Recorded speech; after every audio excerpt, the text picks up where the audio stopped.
you all again. I meet you too. Well, those of you who know me, I think crowd. And I was going to say, last time I got up and talked to all of you, they gave me a plaque. You know what that means when they give you a plaque? It usually means you're done. But I think we've just begun. I believe tonight marks a new beginning, at least for us all publicly. And because I also believe that when doors open, windows close, I believe that we're brought here tonight for a reason. We're at the beginning of something amazing, and tonight is simply an opportunity for you to learn about it. And if you like what you hear, you can help us move things forward. Okay? So for the first time in public, I'd like to introduce myself as Sue Kemple, the Executive Director of the North Carolina Center for Arts and Education.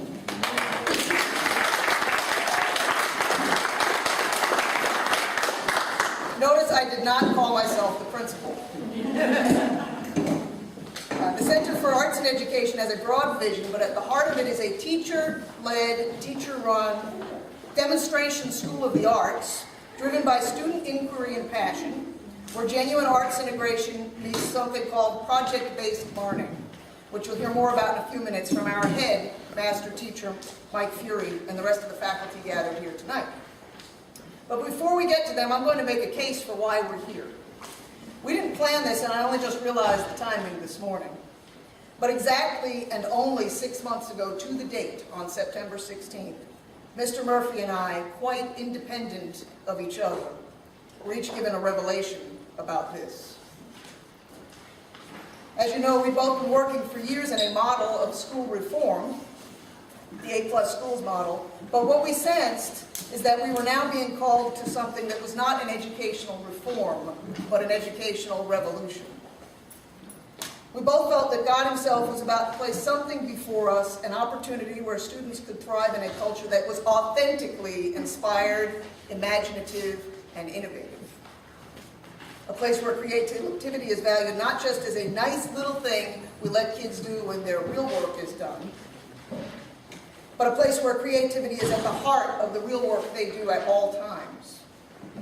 And we both believe that the future of our society and our culture depends on people who are educated this way.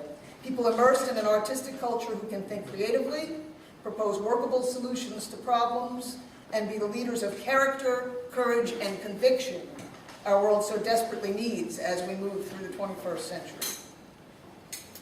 I think most of you know I'm not your average educator.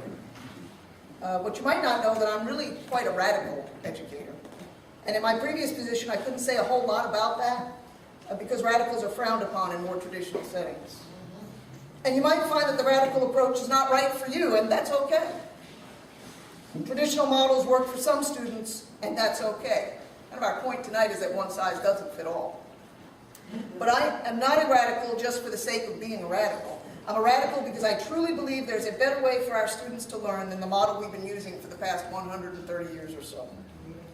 I've always believed this. When I was asked in 2003 to develop and implement the best arts educational program in the region, it took a while, but we arrived there slowly. And indeed, because of the outstanding people we attracted to that program, we got there. Would you not agree? When I was asked in 2005 to develop and implement a middle school program, I had a vision for what an exceptional middle school program would look like. It took a few years and parting ways with certain people who didn't at all share my vision, and that was okay. When you don't share vision with somebody, you don't move forward with them. But all at once, 4 people seemed to arrive from 4 different corners, and I mean all at once. Each very different from the other with unique gifts and abilities, but all of them sharing my vision and an ever-developing vision with each other of what an exceptional middle grades education can be. They are an incredible team whose passion for what they do is unsurpassed, and I am very proud to be here with them again tonight. Please.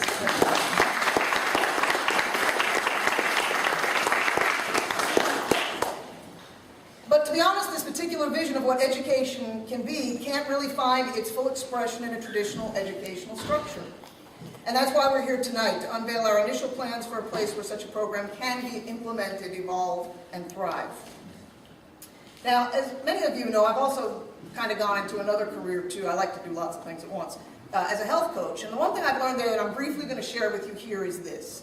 There are certain basics we all need as human beings to survive, nutritionally. We all need to eat more green vegetables, we need to drink enough water, we need to stay away from fast and processed foods. But beyond just a few basic principles, we all eat differently. Maybe you need more meat and I need more fruit. What works in my diet, what keeps me healthy, is not exactly the same as what might work for you. And I say all that to say that education is the same thing.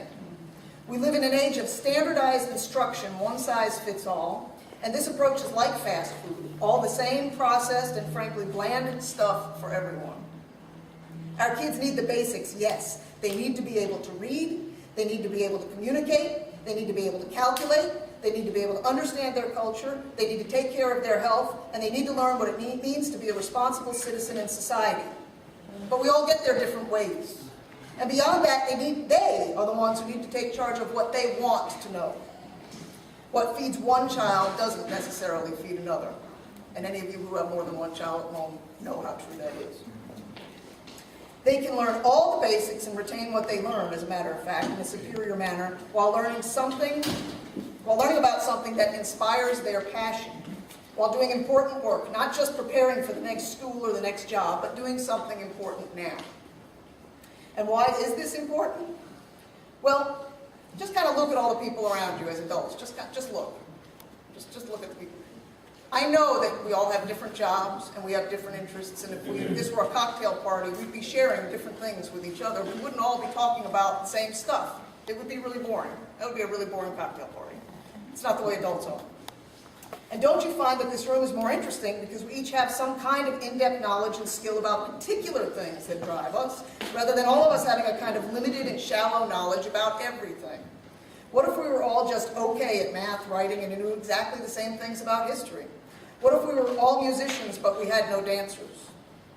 What if everyone's answer to the question about what you want to learn is that, well, I study a little bit of everything so that every spring I can answer questions on a multiple choice test about it all? It's not how we operate as adults, but it's what we expect of our children, and we don't often enough ask the question why. It's almost a socialist concept when you think about it, to expect our kids to be instructed this way. We can't all be passionate about everything. Our society needs communities of individuals passionate about a wide variety of things, lots of different people with a depth of knowledge and passion for things like eradicating disease, keeping people safe, creating beautiful art, shoring up struggling economies, feeding the poor, helping nations recover from earthquakes and tsunamis, saving souls, empowering the disenfranchised, fighting government corruption, teaching our kids. We need thinkers, we need doers, we need people of passion, and our kids don't just need to be preparing for a future, they can and should be making a real contribution right now.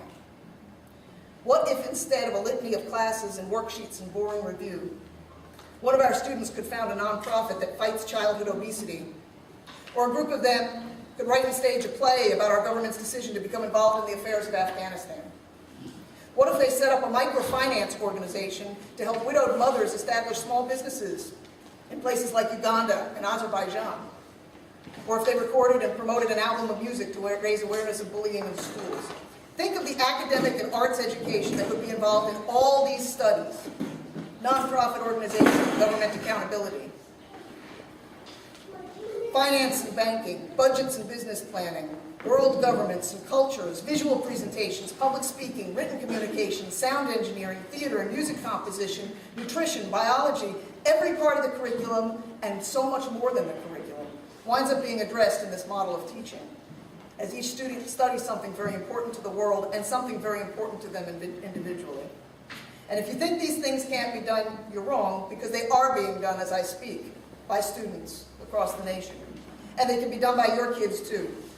Arts and project-based learning will not just impact the present, but serve our students well in later life on college and job applications, in building businesses and fulfilling lives. That's passion-driven learning, it's arts-inspired learning, and it's the kind of learning that takes root in our souls and never leaves us. Now again, traditional education works great for some, and that's good because we're only going to be able to serve a tiny percentage of students in this county. But you know, Moore County schools are facing an $8.2 million shortfall next year. The arts are going to take a hit. Creative learning is going to be impacted. One piece of good news is the state legislature is considering tax relief for families who choose private education for their children. We seek not to be in competition here with anyone. There's no need for that. But we want to be a resource for anyone who wants to benefit from what we have to offer. Things are coming together on many levels to pave the way for something new here among us, and it's upon us to respond to the call.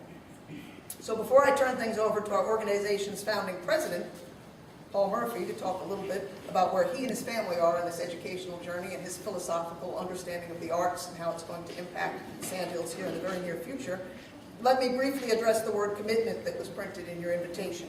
We are not asking you for money tonight. We are saying that after you've heard what we have to say, after you had a chance to ask your questions and you decide that this is something that you think is worth pursuing, we want to expand our community of people committed to an ideal working together for a common cause. Because as anthropologist Margaret Mead once said, never doubt that a small group of committed people can change the world. Indeed, it is the only thing that ever has. Thank you for being here today.